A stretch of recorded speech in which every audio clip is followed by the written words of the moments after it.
Cette émission est une production de la télévision régionale des Moulins.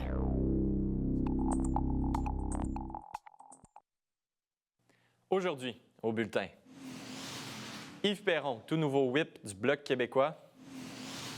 Entrevue avec les petits frères du sud de la Naudière pour parler du temps des fêtes. Et agrandissement majeur à l'école primaire de la Source d'Autrey. Je suis Charles Lantier et bienvenue à votre bulletin d'actualité régionale.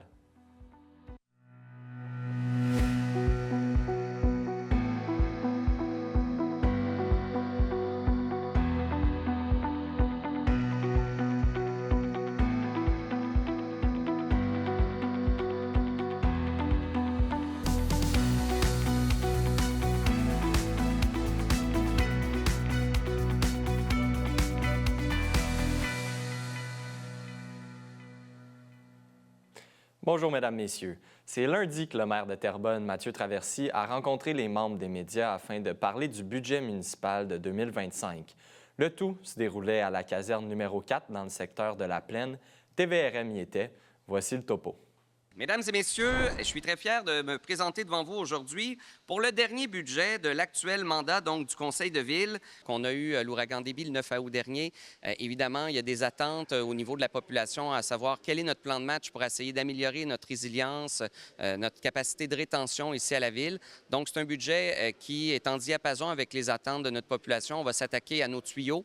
Donc, on va faire un traitement de canal à la ville de Terrebonne sur l'ensemble du territoire pour essayer de réoptimiser au maximum des infrastructures qui sont là depuis déjà plusieurs décennies. Alors, bonne nouvelle, donc le compte de taxes des citoyens va augmenter d'une façon très légère pour l'année 2025. On parle d'une augmentation de 1,8 donc pour le résidentiel. C'est en bas de l'inflation, donc pour une quatrième année d'affilée, on réussit donc à être en bas de l'inflation pour notre compte de taxes. Ça n'a pas été facile parce qu'on a eu des années où effectivement on a eu plusieurs défis. L'inflation a beaucoup fluctué donc dans les 3 dernières années. On a eu également des gros projets d'infrastructure qu'on a dû digérer à la ville de Terrebonne sans jeu de mots, avec la STAR, donc notre usine d'épuration à 135 millions donc pour les eaux usées. D'autres grands projets d'infrastructure qui s'en viennent, l'échangeur Urbanova, on a eu Gabriel Leroy, on a eu le QG du poste de police. Donc, on a dû aussi renouveler nos conventions collectives avec l'ensemble des employés. Et donc, malgré tous ces défis, on finit le dernier budget avec une augmentation qui est raisonnable et qui tient compte de la promesse qu'on avait faite à la population. Je pense qu'on va offrir aux citoyens, c'est un nouveau programme de subvention qui va permettre d'améliorer la résilience citoyenne. Dans ce budget, on travaille beaucoup sur la résilience ville, mais aussi on veut travailler sur la résilience citoyenne. Lors de la tempête Déby, on a constaté qu'il y avait certains enjeux de pompes de puisard qui avaient eu des pannes électriques et plusieurs personnes n'avaient pas de clapet anti-retour. Donc, on a décidé de mettre une nouvelle offre de subvention qui va être bien définie dans les prochaines semaines, c'est-à-dire subventionner le clapet anti-retour qui permet d'éviter l'eau de revenir dans la maison et les pompes de puisard, entre autres électriques, qui, lors d'une panne électrique, continuent à fonctionner et aident lors de pluies importantes. On avait déjà un programme de subvention pour les arbres. Cependant, on va le bonifier. On va passer le montant maximum de 200 à 300 $. Et dans le programme existant, on subventionnait jusqu'à 50 %. On va aller jusqu'à maintenant 75 %. Ça va nous permettre d'augmenter notre canopée sur le territoire, qui nous aide, entre autres, face aux chaleurs accablantes et les pluies, puisqu'il y a une bonne absorption face à l'arbre lors de sinistres. Quand on parle du Fonds bleu, c'est une réserve financière qui nous permet d'agir rapidement pour faire des interventions ponctuelles sur le territoire. C'est-à-dire, on crée un Fonds bleu qui nous permet d'avoir un capital. Donc, ici, on parle à la fin 2025 d'environ 4,4 millions. Que si on constate, par exemple, qu'on a besoin de faire un bassin de rétention rapidement, on dispose déjà des fonds nécessaires pour effectuer le travail plutôt que de les financer sur le long terme. Donc, ça nous donne beaucoup d'agilité à intervenir rapidement sur le territoire pour des éléments ponctuels.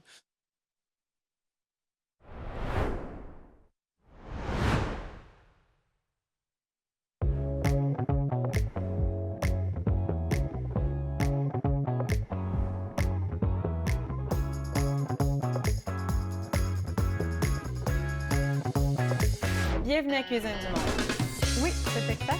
Je comprends. Je dois dire que c'est très piquant. Ça bouge sur le table. Parce que la cuisine, c'est le patate. Oui. C'est vraiment très, très bon. Bon appétit. Bonjour, je m'appelle Jeanne. Je porte une jambe artificielle tous les jours pour marcher et courir. Oui! l'Association des amputés de guerre me donne les prothèses dont j'ai besoin pour faire du basketball, du soccer et de la randonnée en famille. Je peux faire tout ce que j'aime grâce à votre générosité. Quand vous donnez aux amputés de guerre, vous aidez les enfants comme moi. Merci.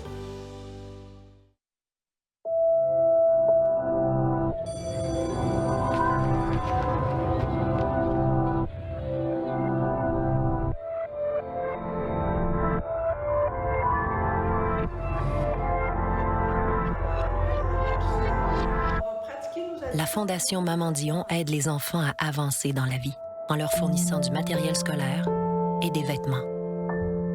Donnez généreusement. Du nouveau à TVRM. Regardez toute la programmation en continu sur tvrm.ca/en direct. Que vous soyez fan de musique, de culture ou d'actualité, ne ratez pas cette chance de suivre les événements et les personnalités de votre région.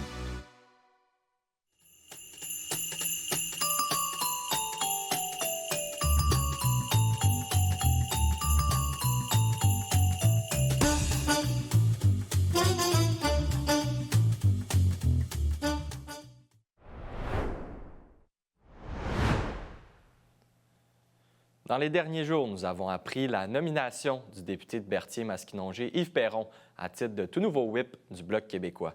Le whip est le parlementaire ou représentant chargé de veiller à ce que les élus de son parti soient présents et votent en fonction des consignes du parti. En d'autres mots, le whip est le gardien de la discipline de parti. J'ai pu m'entretenir avec M. Perron à propos de cette nomination et j'en ai aussi profité pour faire un tour d'horizon concernant les derniers mois à Ottawa. Et le chef, quand il a observé le caucus, il a considéré que j'étais la meilleure personne pour prendre la relève. Donc, c'est un très gros mandat, mais c'est aussi une très belle marque de confiance, un beau compliment qu'on me fait en fin d'année. Je tenterai pas de remplacer Mme de Bellefeuille parce qu'elle est exceptionnelle et irremplaçable. Je vais simplement tenter d'être Yves Perron puis d'assurer d'être un whip dans une suite logique et cohérente. Avec l'héritage que Claude de Bellefeuille nous a laissé des 5 dernières années, c'est-à-dire d'avoir le meilleur caucus du Parlement canadien, le caucus le plus solide, composé de 33 députés extrêmement compétents et cohérents et pertinents. Donc, c'est un gros mandat, mais c'est un beau défi. Je suis très heureux de le relever. Le Bloc québécois a, comme il sait le faire depuis 2019, continué d'être l'adulte dans la pièce au Parlement. C'est quand même assez ironique de pouvoir constater que de toutes les formations politiques qui sont présentes au Parlement, ce sont les indépendantistes qui sont les plus raisonnables et qui travaillent le plus pour le bien commun. On a les libéraux qui sont complètement désorganisés, ce gouvernement qui est en train de se désintégrer une pièce après l'autre, le point culminant étant la démission de la ministre des Finances, Chrystia Freeland. Et de l'autre côté, à notre droite, on a les conservateurs qui font du populisme de droite à coups de slogan. Puis à notre gauche, on a le NPD qui font du populisme de gauche à coups de slogan. Alors, une chance qu'on est là, je vous dirais ça comme ça. On a travaillé quand même assez fort pour défendre les intérêts de nos gens. Et quand l'entente ou la simili-entente entre le NPD et les libéraux a supposément été déchirée, parce que dans le fond, on s'est rendu compte rapidement qu'elle existait encore, nous, on a mis 2 conditions raisonnables.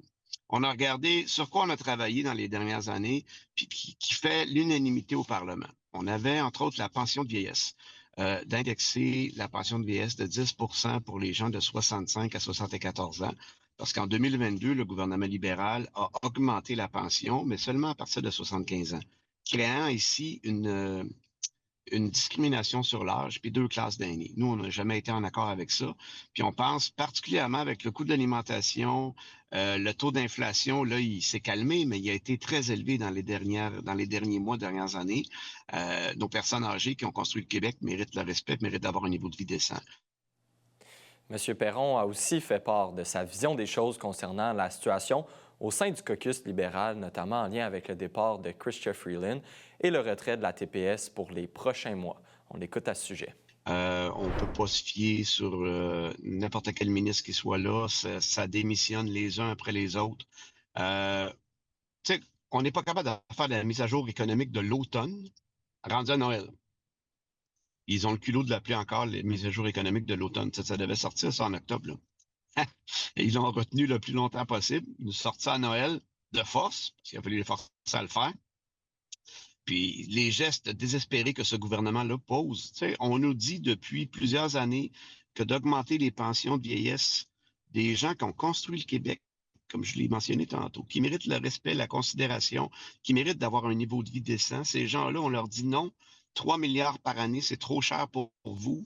Puis en même temps, à côté de ça, on accepte de donner 12 milliards en crédit d'impôt puis en subvention aux compagnies pétrolières.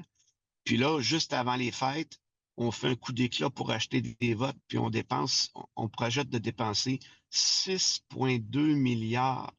C'est épouvantable, c'est le double du montant, là. On nous dit ça, c'est trop cher pour des pensions, pour des pensions, mais 6,2 milliards pour enlever la taxe, c'est sapin de Noël sur l'alcool puis les chips, puis donner un chèque de 250 $ à des gens qui font 150 000 $ de revenus nets. J'espère que vous comprenez ce que je suis en train de vous dire. Fait que c'est des gens qui font comme 175 000 par année, là, qui vont recevoir un chèque de 250. Les aînés ne le reçoivent pas. Puis on me dit que les pensions, c'est trop cher. Puis on enlève la taxe pendant 2 mois. Est-ce que vous avez pensé à l'impact que ça a sur les commerçants qui doivent tout réajuster leur système électronique, leur logiciel de calcul? C'est épouvantablement amateur comme mesure.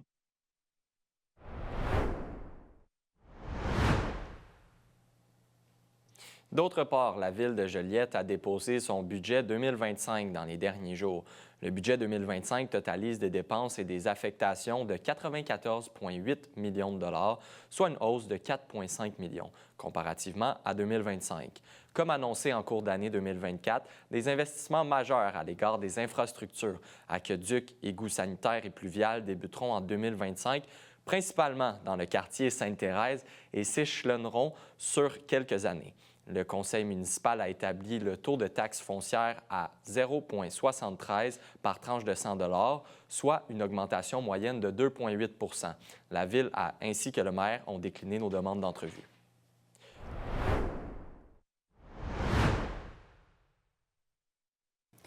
Fibre est de retour pour une 2e saison. Chaque semaine, j'aurai l'opportunité de m'entretenir avec des entrepreneurs qui possèdent tous des parcours différents.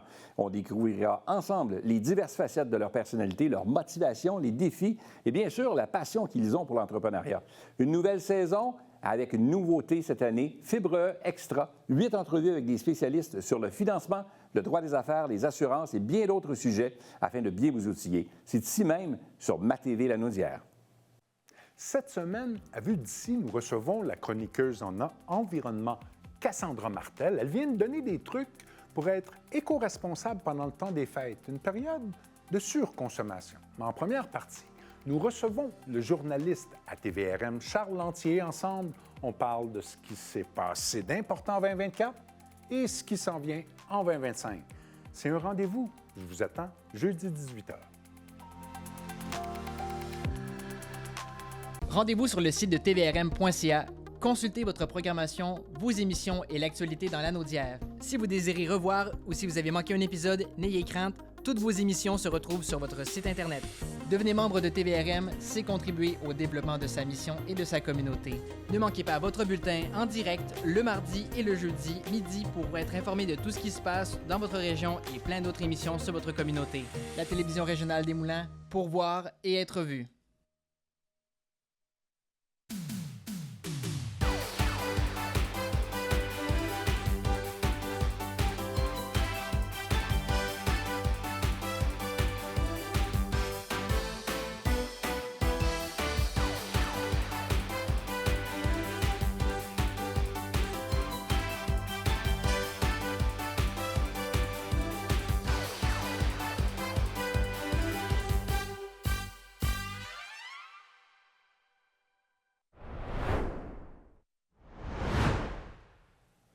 Vous le savez, le temps des fêtes est à nos portes et les célébrations signifient famille et rassemblement. Toutefois, ce n'est pas tout le monde qui a le luxe d'être en famille à Noël. L'organisme Les Petits Frères du Sud de Lanaudière offre du parrainage afin que personne ne soit seul lors de cette période festive. Je reçois en studio Lise Baudouin, coordonnatrice pour Les Petits Frères du Sud de Lanaudière. Bonjour. Bonjour. Tout d'abord, expliquez aux gens un petit peu le genre de service que les Petits Frères du Sud de la Naudière offrent. Oui, alors à l'année longue, nous offrons un accompagnement à des personnes âgées de plus de 75 ans qui n'ont pas de famille ou dont la famille n'est pas présente. Alors, ça signifie, avec l'aide des bénévoles, naturellement, que nous allons les visiter à la maison, les appeler pour prendre de leurs nouvelles, aller les voir s'ils sont hospitalisés, aider à des déménagements très souvent. Alors, l'idée, c'est vraiment de créer avec eux un lien de confiance qui fait qu'ils se sentent entourés, qu'ils se sentent en sécurité et qu'ils sentent qu'ils ne sont pas tout seuls dans la vie, ce qui est extrêmement important. Donc, c'est vraiment un service adaptatif. Là. Les gens vont faire appel à vous et vous allez vous accommoder un petit peu à Tout à fait. Et c'est vraiment adapté à chacune des personnes. Là. Alors, notre fondateur disait toujours qu'il y avait une solution unique pour une personne unique. Alors, comme chaque personne est unique et importante, c'est essentiel que notre action soit adaptée aux besoins de chacun. Et là, on parle d'activités qui s'en viennent avec le temps des fêtes. Là, à quoi ça va ressembler pour vous les prochaines semaines? On va être bien occupés. Oui. On a déjà un petit peu commencé à préparer les cadeaux. Au début de décembre, le 6 décembre, on a les employés de la MRC des Moulins qui sont venus passer l'avant-midi avec nous. L'après-midi, ils avaient leur fête et le matin, ils sont venus fêter avec nous, commencer à préparer les cadeaux. Là, voyez-vous, tout à l'heure, je m'en vais au bureau. On a des bénévoles qui viennent déjà commencer à nous donner un coup de main. Dimanche, ça va être plein de bénévoles encore qui vont venir emballer tous les cadeaux. Alors, on se prépare en grande. Il y a des cadeaux personnalisés aussi parce qu'on connaît chacun de nos grands amis. Alors, c'est important qu'il y ait un petit quelque chose de spécial pour chacun d'eux. Parlons-en des bénévoles. J'imagine qu'il y en a certains ou même plusieurs qui sont avec vous depuis plusieurs années, en fait. Là. Ah oui, on a des bénévoles qui sont là depuis longtemps. Au mois d'octobre, on célébrait notre 10e anniversaire et on avait 2 bénévoles avec nous là, qui étaient du tout début des Petits Frères il y a 10 ans. Là. Alors oui, les bénévoles sont engagés, sont fidèles, parce que là, les bénévoles, il faut être disponible le 24 et le 25 décembre, là, hein? Alors, déjà, ce matin, je faisais un petit calcul rapide. Le 25 décembre, on a 25. On a 25 bénévoles qui vont être sur la route et qui vont aller chercher des grands amis chacun à leur domicile pour les amener à la fête. Puis il faut penser, on a des gens qui habitent à Repentigny, puis on en a qui habitent à Joliette, là. Alors, donc, non, les bénévoles sont extrêmement généreux, là. C'est ça, je voyais aussi que vous desservez plusieurs MRC, dont l'Assomption, des Moulins, Montcalm, Joliette, la Matawini. Donc, ça fait beaucoup de personnes. Ça fait beaucoup de territoires à couvrir, beaucoup de monde à voir. Alors, ça veut dire aussi qu'on a besoin de bénévoles un petit peu partout. Hein? Alors, on essaie de garder un peu les bénévoles dans le secteur où ils habitent. Là, parfois, c'est un petit peu plus difficile, comme ce matin, je recevais le courriel d'une bénévole qui habite à Repentigny, puis elle va aller visiter des grands amis à Terrebonne le 24. Et je lui disais, c'est tout un casse-tête là, d'organiser tout ça, mais on essaie là, de faire en sorte que les bénévoles restent assez là, dans leur territoire.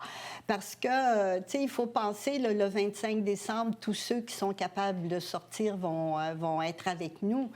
Mais le 24 décembre, ça va être le Noël de nos grands amis qui ne sortent plus. Alors là encore, il y aura une trentaine de bénévoles qui vont être sur la route toute la journée du 24 et qui vont aller porter les cadeaux et passer un bon moment avec tous nos grands amis qui ne pourront pas être avec nous le 25. J'imagine que de voir des gens aussi pendant la période de Noël pour peut-être des personnes, des grands amis qui ont moins la chance de voir des gens, ça garde jeune d'esprit. Là. Ça garde jeune d'esprit. la période des fêtes, c'est un peu particulier, hein? C'est nostalgique. Les gens se rappellent de leur Noël d'antan, quand ils étaient plus jeunes, quand ils pouvaient fêter en famille. Écoute, on a des gens, là, au début du mois de décembre, qui nous téléphonaient, qui sont devenus des grands amis à nous et qui me disaient, moi, ça fait 10 ans que j'ai pas célébré Noël. Alors là, je me disais, c'est à peu près le temps qu'on arrive dans votre vie pour qu'il se passe quelque chose. Exactement. Pour qu'il se passe quelque chose à Noël, tout à Donc, fait. c'est une parfaite circonstance et c'est bien de savoir que ces gens ne seront pas seuls à Noël. Donc, Madame Baudouin, merci beaucoup pour votre passage en studio. Puis j'imagine qu'on invite les gens à aller sur votre site Web s'ils veulent s'impliquer. Oui, tout à fait, Parfait. parce qu'on peut accepter les bénévoles encore jusqu'à demain, là, certainement. Super. Bien, parfait. Merci beaucoup, Madame Baudouin. Ça a été un plaisir. Joyeux Noël à tous. Joyeux Noël à vous.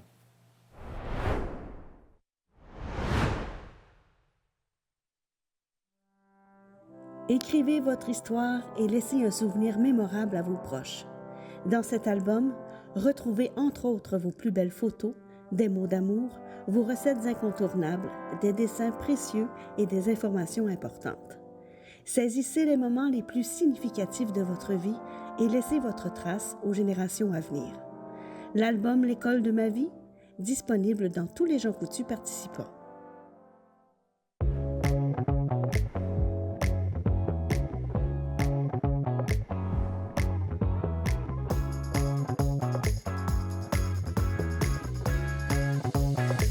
Bienvenue à Cuisine du Monde. Oui, c'est exact. Je comprends. Je dois dire que c'est très piquant. Ça bouge sur une table. Parce que la cuisine, c'est le patage. Oui. C'est vraiment très, très bon. Bon appétit. Bonjour, je m'appelle Jeanne. Je porte une jambe artificielle tous les jours pour marcher et courir. L'Association des amputés de guerre me donne les prothèses dont j'ai besoin pour faire du basketball, du soccer et de la randonnée en famille. Je peux faire tout ce que j'aime grâce à votre générosité. Quand vous donnez aux amputés de guerre, vous aidez les enfants comme moi. Merci. Rendez-vous sur le site de tvrm.ca. Consultez votre programmation, vos émissions et l'actualité dans l'anneau d'hier. Si vous désirez revoir ou si vous avez manqué un épisode, n'ayez crainte, toutes vos émissions se retrouvent sur votre site Internet. Devenez membre de TVRM, c'est contribuer au développement de sa mission et de sa communauté. Ne manquez pas votre bulletin en direct le mardi et le jeudi midi pour être informé de tout ce qui se passe dans votre région et plein d'autres émissions sur votre communauté. La télévision régionale des Moulins, pour voir et être vue.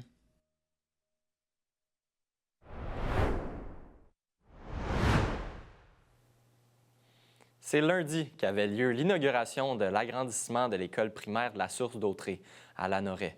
Au total, c'est plus de 25 millions de dollars qui ont été investis pour cet agrandissement majeur qui comporte notamment un tout nouveau gymnase ainsi que plusieurs classes et locaux. Voici le reportage. Nous sommes heureux que les enfants de Lanoret puissent bénéficier d'infrastructures adaptées à leurs besoins dans un cadre d'apprentissage stimulant. C'est un agrandissement qu'on a fait de l'école puisque la clientèle augmentait dans le secteur. Puis on devait donc créer 8 classes supplémentaires avec des classes pour le préscolaire. Donc on a modernisé également la partie qui était déjà existante pour s'harmoniser et aussi répondre aux besoins des élèves. Donc on passe de 360 capacités d'accueil d'élèves à 552 avec cet agrandissement-là en ce moment. C'est fonctionnel. Les élèves ont accès au carrefour d'apprentissage, donc un lieu qui est de partage d'apprentissage pour les élèves qui peuvent avoir plusieurs activités différentes. Il y a aussi le gymnase, bien entendu. Donc, les installations sont disponibles déjà depuis la rentrée pour les élèves. Il faut répondre aux besoins de la clientèle. Il faut également aussi moderniser nos bâtiments pour répondre aux jeunes d'aujourd'hui. Donc, c'est toujours important d'aller dans le sens du besoin des élèves. On était rendu là parce que l'école, avant l'agrandissement, on avait comme agrandi par l'intérieur. Donc, on avait rapetissé 2 classes pour être capable de faire un bureau. On avait même converti la bibliothèque qui était devenue un local des élèves, la salle des dîners où dînaient les élèves. dans les moments où ils dînaient pas, c'est devenu un local de musique. Donc, on avait vraiment tout pris les espaces disponibles dans l'école pour faire des classes. Donc, c'était pas un luxe, c'était une qualité. Vraiment, je l'ai nommé tantôt, c'est vraiment une qualité de vie que le ministère et toute l'équipe des Sans-Morts a permis à nos élèves. Ce qui est le fun, c'est que quand ils sont arrivés en août, il y avait plein d'ouvertures de nouveaux locaux. Donc, c'était comme aménagé dans une nouvelle maison. C'était des étoiles dans les yeux. C'était wow! Parce que quand ils sont partis en juin, eux n'avaient pas vu l'agrandissement. Donc, c'était comme arriver dans une nouvelle école. Puis une nouvelle école, même dans l'ancienne partie où c'est tranquillement, c'était repeinturé, nouvelle peinture, nouveaux locaux, nouveaux meubles. Donc, c'est comme s'il y avait Noël à tous les jours parce qu'il y a une nouvelle découverte à faire. Là, après ça, ils font la découverte des espaces collaboratifs où les élèves peuvent aller s'installer là. C'est vitré. Donc, c'est... Pour eux, c'est, même si les travaux avancent, parce qu'ils ne sont pas totalement finis, mais c'est chaque jour une nouvelle découverte, un nouveau cadeau, un nouveau moment, puis une belle motivation, je trouve aussi, pour les élèves. Ils l'ont mérité parce qu'ils étaient très tassés. Donc, je pense, puis malgré le fait qu'ils étaient tassés, ils ont fait preuve d'une belle résilience. Ils étaient tassés, c'était pas facile, mais ils ont cheminé là-dedans, ils ont grandi, nos élèves. Ça nous donne plus d'espace, on était vraiment pris et avec toutes les places qu'on a, ça nous donne plus d'espace pour travailler, avoir plus d'activités amusantes et ça nous donne plus d'opportunités d'apprendre. Dans ma classe, on est vraiment bien.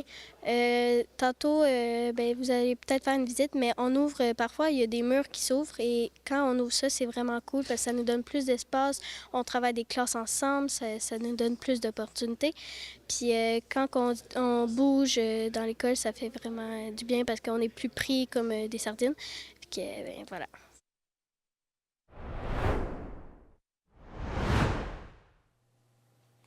C'est ce qui conclut votre dernier bulletin d'actualité régionale avant le congé des fêtes. Merci d'avoir été des nôtres afin de suivre l'actualité lanaudoise au courant des derniers mois. On se retrouve le 14 janvier pour le retour du bulletin. D'ici là, vous pouvez consulter le site Internet de TVRM ou encore notre chaîne YouTube afin de voir ou revoir nos émissions. De ma part et de la part de toute l'équipe de TVRM, je vous souhaite un joyeux temps des fêtes et on se retrouve en 2025. À bientôt.